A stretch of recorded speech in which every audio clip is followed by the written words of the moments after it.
The atmosphere crackles with tension as two young men face each other.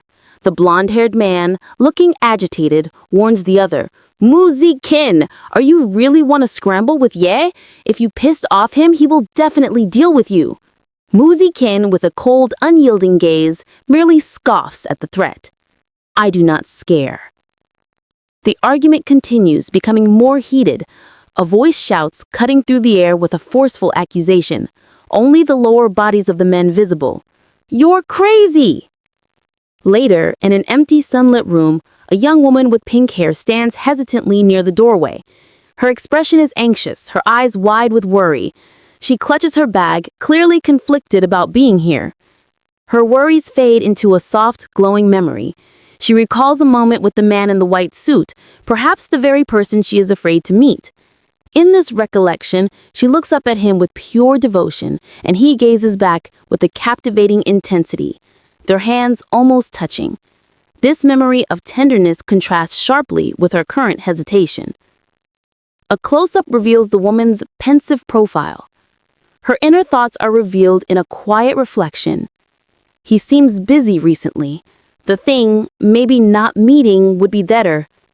Doubt and fear plague her mind. The pink-haired woman turns her head, looking slightly surprised, but with a subtle smile forming on her lips. A friendly, hearty laugh interrupts her thoughts. Ha ha ha! The pink-haired woman turns to another woman with blonde hair and a ponytail, who looks earnest and perhaps a little desperate. She holds her hands together and pleads, Don't run away anymore. I swear, I'll keep your secret, so don't run away from me anymore, okay?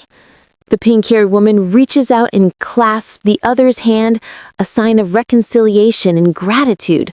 A heartfelt apology and thank you is offered. Siang, I'm really sorry. Thank you. Siang, the blonde-haired woman, explains the reason for the original distance or the meet. She raises a finger and speaks with a serious yet gentle tone. Right, there was a little girl named Yanya who wanted to find friends. She said that she was coming back to Sealing to check, so she wanted to say goodbye to you.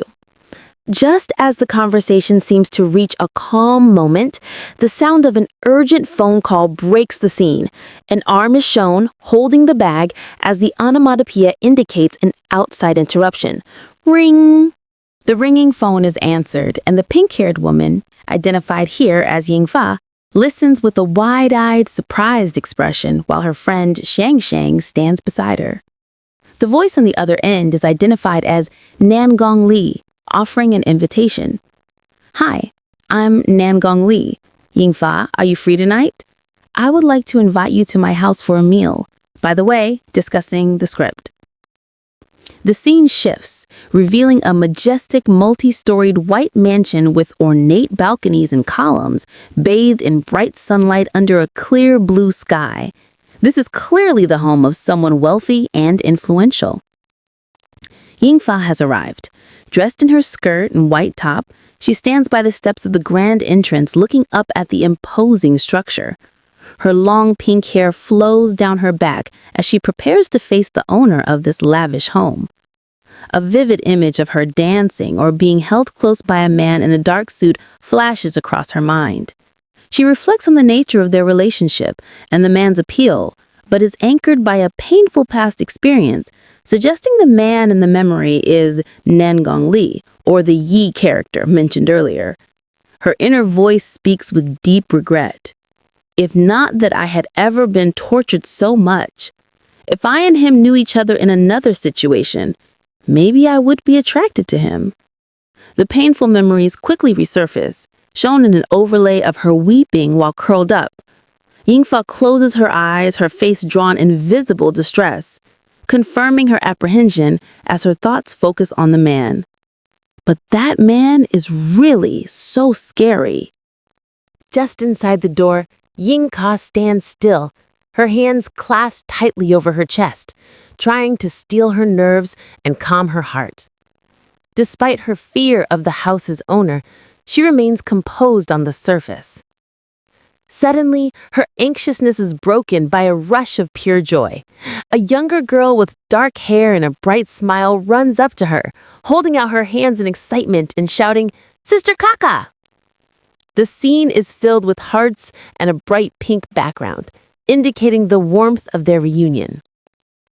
The young girl, possibly Nyanya who was mentioned earlier, clasps Yinka's hands with affection, her happiness radiating. She asks excitedly, "Why are you here? I missed you so much."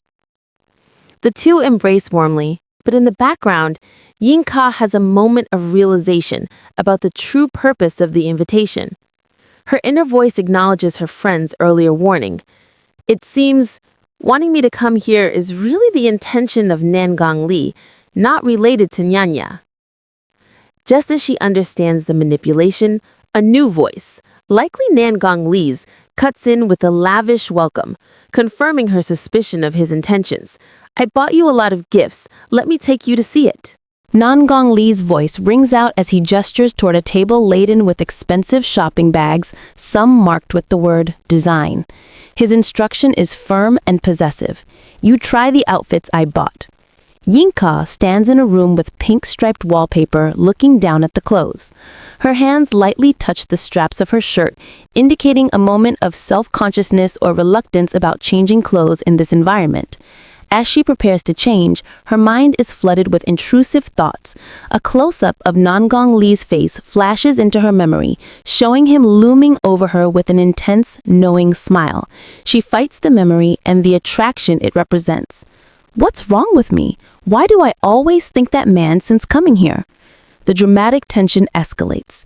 Just as she is preoccupied with her inner turmoil, the elegant door to the room is violently thrown open, marked by a shocking sound effect. Suddenly opened. Startled and caught in a vulnerable position, her shirt now slightly off her shoulder, Yinka gasps in shock. She turns toward the intruder with the mixture of surprise and panic. Only the top of another person's head, likely a man with gray hair, possibly Muji Chin, is visible in the doorway as she exclaims, "Nanya? You?" Her dialogue is likely a desperate misdirection as the intruder is clearly not Nyanya, or she is stunned to see Nyanya's involvement. The intruder is revealed to be a strikingly handsome man with silver gray hair, distinct from Muji Kin, standing at the doorway.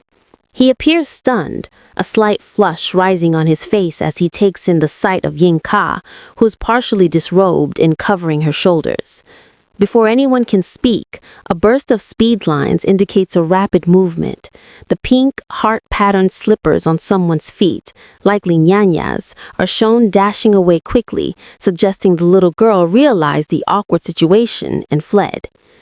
Yinka, still clutching her shirt straps to cover herself, is completely flustered and speechless, stammering out of embarrassment, I...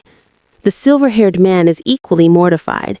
His face is flushed, beads of sweat appear, and he holds up a hand in a gesture of retreat and apology. "Sorry, I'll be right out." With no further hesitation, the doors quickly slam shut, emphasized by the dramatic sound effect, "close." The suddenness of the closing door leaves Yinka alone again, reeling from the extremely embarrassing intrusion.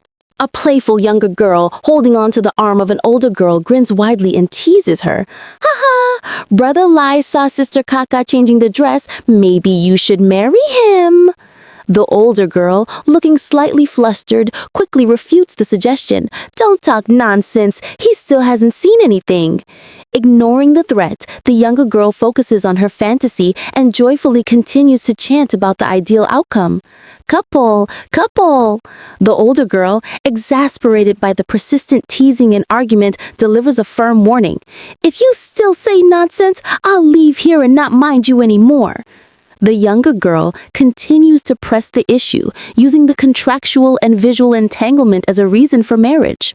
"About your contract with Brother Lai hasn't been finalized yet. You won't leave, I think. Brother Lai saw your body. You two have to get married. You will become my sister-in-law." The girl with the ponytail decides the news is too good to keep to herself and pulls out her wallet/phone, ready to share the juicy gossip. The dialogue appears to be in response to the older girl's threat or demand to stop. No, this is a hot news. I have to tell Ye now. The older girl, looking distressed and alarmed, throws her hand out toward the younger girl, attempting to stop her.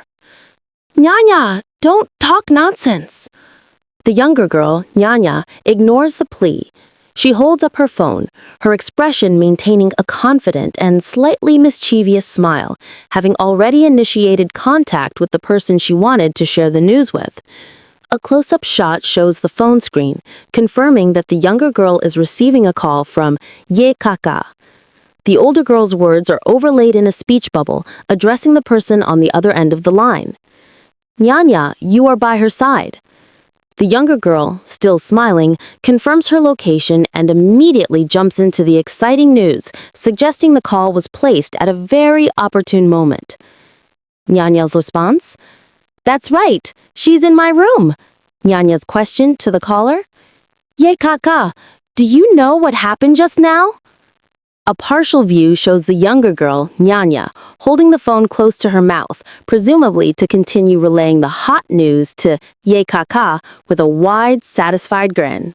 The older girl, Kaka, is clearly horrified and distraught, realizing her younger sister, Nyanya, is about to spill the sensitive details to Ye.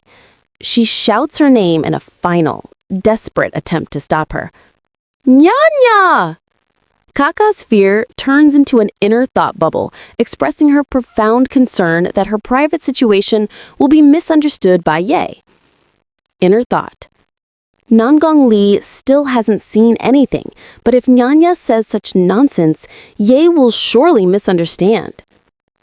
The scene shifts to a man, presumably Ye, on the phone.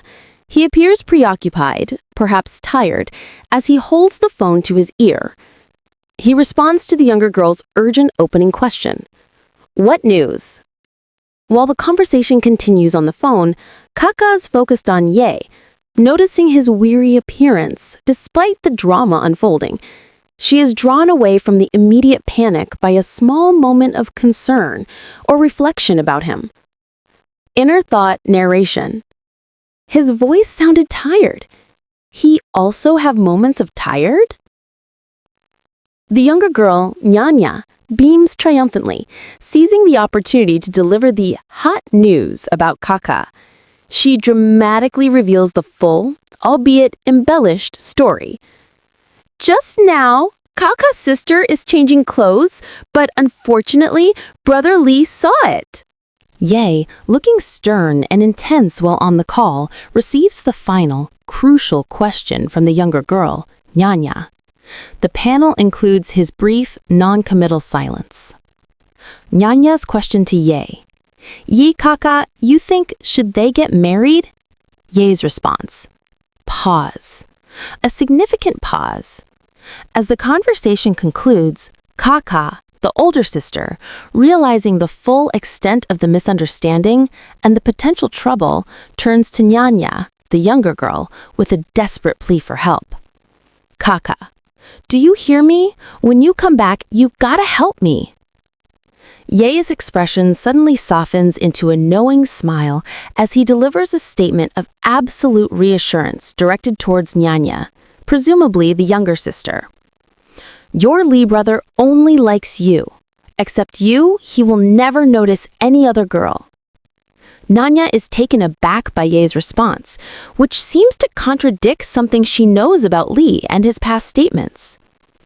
Didn't he say that he won't marry in this whole life and only take care of you? Ye dismisses Nyanya's previous understanding as a joke, solidifying his current statement and perhaps setting a new trajectory for Lee's future. That's just a joke. There is no one not married for a lifetime. The focus is back on Bei-ming Ye, who is clearly still working while on the call.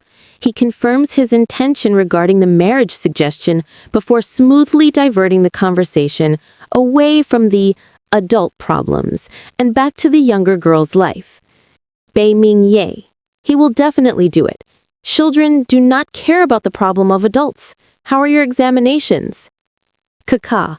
watching the end of the call or reflecting on it, notices Bei Mingye's unexpected patience and dedication to Nyanya, despite his evident busyness. Kaka's inner thought. Turns out, Bei Mingye also had the moment of patience like that. Obviously very busy, but he still took time to talk to Nyanya. A silent panel focuses on Kaka's posture, emphasizing her quiet observation and contemplation of the interaction between Bei Mingye and Nyanya. Kaka's thoughts deepen as she realizes she has witnessed a rare side of Bei Mingye, a genuine smile and free-speaking nature, prompting a vague recollection of a single past instance.